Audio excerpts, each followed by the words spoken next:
नमस्कार, आप देख रहे हैं सूचना दर्पण न्यूज। तो आइए इस खास प्रोग्राम में खास मुलाकात के साथ हम आपको गांव शहर से लेकर हर क्षेत्र की समस्याओं, वहां के विकास कार्यों को लेकर अपडेट रखते हैं। तो चलिए आज हम आपको रूबरू कराते हैं खास खबर से।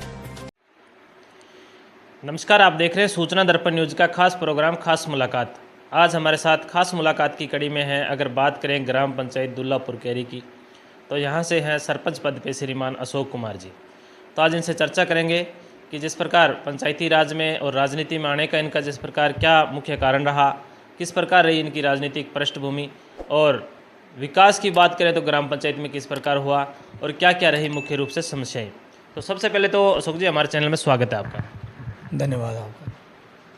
अशोक जी, सबसे पहले तो अपने दर्शकों को बताएं कि अपना जो राजनीति में आने का मुख्य कारण क्या रहा था, कैसे राजनीतिक परिचय बताएं अपना। राजनीति में आने का मतलब 18 साल का हुआ था तो मेरे दिमाग में राजनीति आ गई।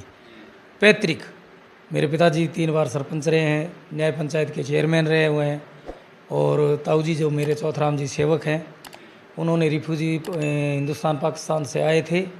उस टाइम उन्होंने रिफ्यूजी अलाटमेंट में सबसे बड़ी भागीदारी इनकी थी, और जितनी भी एससी के जो एससी का जो तबका था उनको उन्होंने ज़मीनें दिलवाई, बसाया उनको, और उनके सुख दुख में हमेशा वो साथ रहे। बिल्कुल, यानी कि जैसे जब आप एक वो संभाला तब से आपने देखा कि लोगों का जो जुड़ाव है और जो जन सेवा थी वो पारिवारिक पृष्ठभूमि से चली आ रही थी। हाँ जी, परिवार। और उसको आपने आगे बढ़ाने का प्रयास किया। हाँ जी, हाँ जी। फिर पैतृक के हिसाब से ही मैं राजनीति में आया। भाई मेरे माता पिता का या परिवार का नाम राजनीति से जुड़ा रहे और उनका नाम रोशन हो गया। तो जिस प्रकार इतने लंबे समय से आप राजनीति में चले आ रहे हैं, लेकिन कहीं ना कहीं जैसे आगे बड़े पद के लिए भी कोई ऐसी मन में इच्छा नहीं? नहीं, बड़े पद की मेरी इच्छा नहीं रही। मैं सिर्फ सरपंची लेवल पे रहा हूँ, और जैसे मेरे कार्यकर्ता है उनको मैं हर महकमे में जैसे इलेक्शन वगैरह होते हैं तो उनको मैंने आगे रखा है, और मैंने कोई इच्छा जाहिर नहीं की है किसी पद के लिए। सरपंची से जुड़ा हूँ, और आगे भी मेरी ये है कि जितनी मेरे टीम है, जो भी आगे जिस डिपार्टमेंट का जो चुनाव आता तो मैं उनको ही आगे रखता हूँ। यानी कि इस पूरी टीम को साथ लेकर चलने का आपका जो मकसद है। तो सर, जैसे राजनीति में आते हैं, कहीं ना कहीं जैसे जो ग्राम पंचायत की जिम्मेदारी है तो कहीं ना कहीं समस्याएं भी रहती है। आपके कार्यकाल में कैसे अनुभव क्या रहा, समस्याओं का क्या सामना करना? अनुभव तो ये हुआ कि राजनीति में एक तो चिड़चिड़ापन नहीं होना चाहिए। जैसे कोई बंदा आ गया, मैं चाहे किसी मूड में हूँ, चाहे घर में कई बार परेशानी हो जाती है, पारिवारिक है, लेकिन जो मेरे पास कोई काम लेके आएगा या मेरे से मिलने आएगा तो मैं उनके सामने हंसता ही रहता हूँ, उनको महसूस नहीं होने देता। और 100% काम तो कोई कर ही नहीं सकता संतुष्ट सबको। हाँ, जितने भी है मेरी कोशिश होती है कि 100 को संतुष्ट करूँ, ये है। अगर बात करें आपके कार्यकाल में, हमने भी देखा काफ़ी विकास हुए हैं। मुख्य रूप से अगर बात करें तो क्या क्या सौगातें रही आपकी ग्राम पंचायत? सौगातें फर्स्ट नंबर में तो ये रही कि ये जो गांव की गलियाँ थी कई टाइम में बिल्कुल ही कच्ची थी, और बरसात में बस अड्डे से लेके परले गांव तक जाना बड़ा मुश्किल था। तो मैंने जैसे ही सरपंच का चुनाव लड़ा, और मेरे को गांव वालों ने बड़ी भारी मत से जिताया।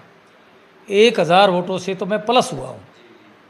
2800-2900 का पोल हुआ था, उसमें 1800 वोट तो मेरे अकेले को मिल गए थे, और कैंडिडेट थे कम से कम 8-9।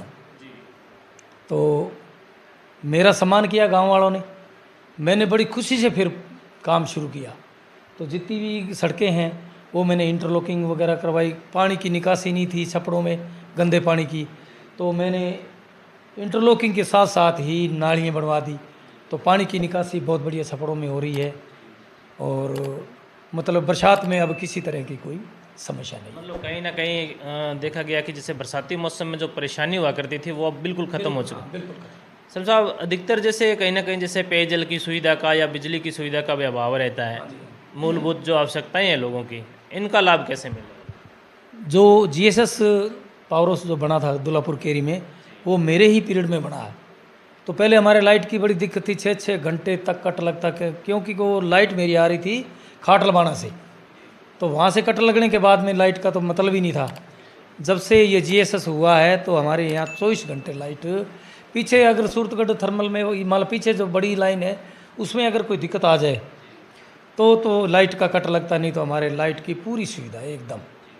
ठीक है, क्योंकि अपना ग्रामीण क्षेत्र है और जैसे जिले हेडक्वार्टर से भी काफ़ी दूर है, तो यहाँ की जो स्वास्थ्य सेवाएं इनका लाभ कैसे मिला लोगों को? स्वास्थ्य लाभ में पहले थोड़ी दिक्कत थी और मेरे ही पीरियड में पीएससी मंजूर हुआ था। अब पीएससी की जगह की दिक्कत थी तो मैंने मेरे 2 बीघा ज़मीन भाई के नाम में समर्पण करके और मैंने सरकार को दी, तो वहाँ पीएससी बिल्डिंग खड़ी हो गई। आज पूरा उपचार हो रहा है दवाई का, मतलब छोटे मोटे जो ये जांचें वगैरह है, दवाई है, सब मिल रही है। बिल्कुल, ये बहुत बढ़िया अच्छी बात है सरपंच साहब की कि क्योंकि कहीं ना कहीं आज तक ये देखा गया कि पंचायती राज के अंदर कहीं ना कहीं लोग ये मानते हैं कि कहीं ना कहीं भ्रष्टाचार रहता है, लेकिन आपने एक जो खुद की भूमि है 2 बीघा उसको मतलब एक पंचायत को देने का जो निर्णय किया, सरकार को दिया जी मैंने, वो छोटे भाई के नाम से सरकार को दिया। अपने बात करते हैं अब की बार ग्रीष्म काल में काफ़ी मतलब गर्मी काफ़ी बड़ी है, तो किस प्रकार यहाँ का जैसे पर्यावरण सुरक्षा के लिए आपने क्या कदम उठाए, कोई पौधारोपण वगैरह? पौधारोपण करवाया जी, शमशान घाट के अंदर पौधे लगवाए, पीएससी हॉस्पिटल है उसमें मैंने पौधे लगवाए, जितने भी स्कूल हैं स्कूलों में पौधे लगे हैं, और ये सामुदायिक जो शौचालय है जैसे बड़े स्कूल में है एक वहाँ बनाया मैंने, एक होमगार्ड यहाँ है सेंटर, होमगार्ड में मैंने बनवाया, एक पंचायत घर अटल ये सेवा केंद्र राजीव सेवा केंद्र है, जैसे जैसे जो सरकार आती है वो अपना नाम बदल लेती है, तो उसमें मैंने सामुदायिक शौचालय बनवाया और उसका अच्छा प्रयोग हो रहा है। बिल्कुल, क्योंकि जिस प्रकार आपने प्रत्येक क्षेत्र पे काम करने का जो एक हमेशा अग्रसर रहे हो, अपने बात करते हैं क्योंकि जो शिक्षा की भी कहीं ना कहीं अहम भूमिका रहती है व्यक्ति के जीवन में, उसकी तरफ आपके क्या रुझान रहे? नहीं, शिक्षा तो यानी स्कूल पहले लेवल में मिडिल था, उसके बाद में 10वीं हुआ, उसके बाद +2 हो गया, तो जो यहाँ जो सुविधा मिल रही है वो पहले नहीं मिल रही थी, क्योंकि गंगानगर बच्चों को जाना पड़ता था। तो अब यहाँ हमारे मीडियम स्कूल, अंग्रेजी स्कूल भी है, एग्रीकल्चर का स्कूल भी बन गया है, और अन्य भी 4-5 स्कूल हैं मिडिल के हैं, सरकारी है, जैसे एक राजीव गांधी वो है स्कूल है, 4 डिबड़ी में एक स्कूल है, तो वहाँ बच्चों की शिक्षा अच्छी हो रही है। सरपंच साहब, आप ग्राम पंचायत के मुख्य होने के नाते अपने एक बात आपसे ये भी करना चाहेंगे कि जिस प्रकार वर्तमान में युवा है कहीं ना कहीं नशे की तरफ आकर्षित होते जा रहे हैं, तो क्या सीख देना चाहोगे युवाओं को?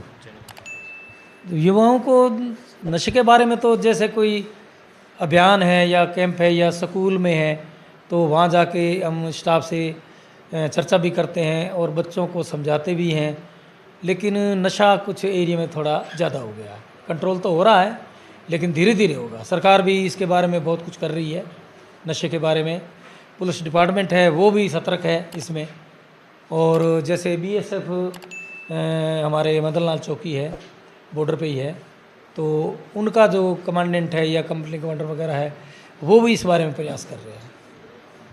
ग्राम पंचायत के मुख्य होने के नाते अभी जिस प्रकार आने वाला दीपावली का त्यौहार है, अपनी ग्राम पंचायत की जनता को क्या संदेश देना चाहोगे? संदेश सबसे पहले तो मैं नशे के बारे में ही कह रहा हूँ, भाई अपने घर में बच्चों को समझाओ, अगर कोई नशा कर रहा है उसकी तरफ ही ध्यान दो, और अगर मान लो कोई सोचता है कि यदि मैं इनके घर जाके कैसे कहूँ, तो वो नहीं होना चाहिए। अगर कोई नशे में है तो अगले के घर जाके कहो भाई तेरा बच्चा है वो इसको अभी संभाल लो अभी, क्योंकि ये एक बार लत लग गई ना तो दोबारा ये मरने के बाद ही जाएगी ये बात।